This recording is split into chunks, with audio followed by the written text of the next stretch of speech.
Welcome to the Vegas Lawyer Channel. I'm Robert Cottle, founder of the Cottle Firm, where we're dedicated to making you the smartest person in the room. Good morning, Vegas Lawyer here. Thank you for watching the video. Again, providing content about the law to try to make you the smartest person in the room. If you like the video, tell us. Hit the like button and subscribe so you can join the firm.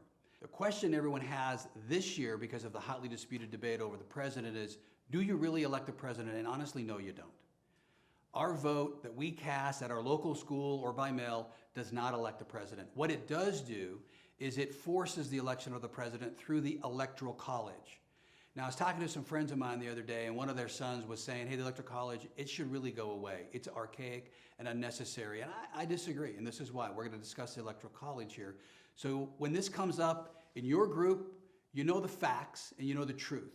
No propaganda and no fake news here. So the Electoral College was created with the original Constitutional Convention, and it was the brainchild of Alexander Hamilton. The thought was that in those original colonies, you give every state a certain number of electoral votes. They call it the college for whatever reason, but they're people, they're individuals that are tasked and responsible to cast a vote for the president and the vice president. In the early days, there was one vote cast for the ticket, Republican or Democrat, vice president and president on the same ticket. Presently, each person, and it's an individual person, cast a vote for the president and the vice president separately. So what happens in the Electoral College is every state has a committee that oversees elections in their state. They determine how many people they're going to have in the Electoral College, and that is dictated by the number of senators and congressmen from that state. So presently in the United States, there are 538 Electoral College individuals, delegates if you want to call them. They are obligated to cast their votes in a way inconsistent with however that state voted, Democrat or Republican, except for two states, Nebraska and Maine, and we'll just get by those.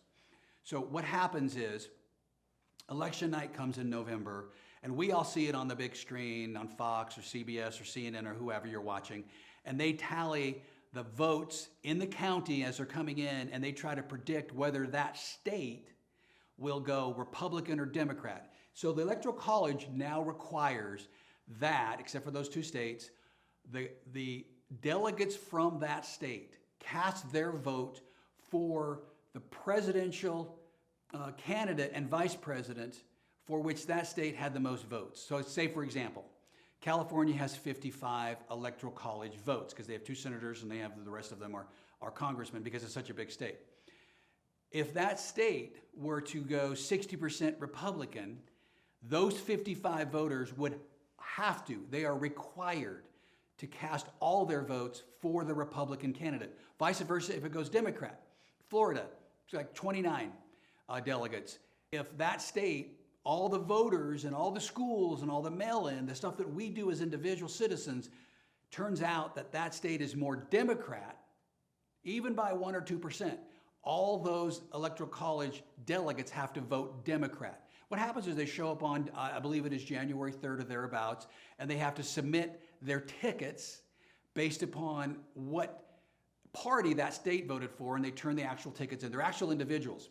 And how you become an Electoral College individual is the state election committee identifies a certain collection of individuals. They have to be nonpartisan. They probably have a party affiliation, but they have to act nonpartisan. And those individuals are the Electoral College delegates for that state. So there's also another wrinkle that's going to happen this year. It's an old law. It's more a rule of procedure, and we're not sure how it's going to be applied, which is that the state cannot vote for a candidate from that state. Those votes were just voided. They weren't cast for the other party, they were just voided. Say, for example, in the early days when you had 13 or 20 states, colonies, etc., you couldn't have a state vote only for their candidate, because that would be a very partisan, very provincial problem. You wouldn't get the best president for everybody. Like in the early days, Virginia was the most populated state. They had candidates. If Virginia was allowed to vote for their candidate, they would win the election every 4 years, because they were the most populous state. They had the most delegates. So I don't know how that rule is going to be applied, because presently, vice presidential nominee Ms. Harris is from California. California has 55 delegates. That's the most of any state by a measure. And I don't know how that's going to be applied. I expect the Democratic convention has decided that they have a way around that because they're not going to promote her to vice presidential candidate and then lose 55 votes. But let's see how that plays out in November.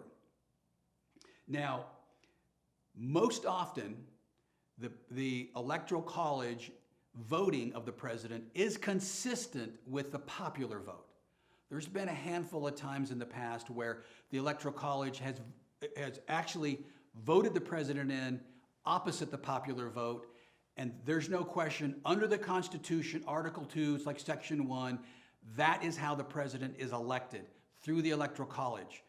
Now, people talk about changing that. The problem is it would require like a supermajority, and it would require a constitutional amendment, which I don't think is going to be available in the present time or in the future. So the Electoral College is with us to stay. It's very important that you vote because your vote goes to your state that pushes it either Republican or Democrat, and all those delegates go to that party, whichever your state aligns with. Now, there's been a couple of times when the Electoral College delegates refused to cast their vote, and then they were forced to. I won't get into that. You can find it. You can Google that. You'll find a refreshing article about that. But remember, it's important to vote. Your vote at your school or your mail-in does not elect the president. Remember, it determines whether your state will be Democrat or Republican, and all those Electoral College delegates must follow that path of your state. Now, if you enjoyed this content, please like it, subscribe so you can be part of the firm. And remember, we're trying to make you the smartest person in the room.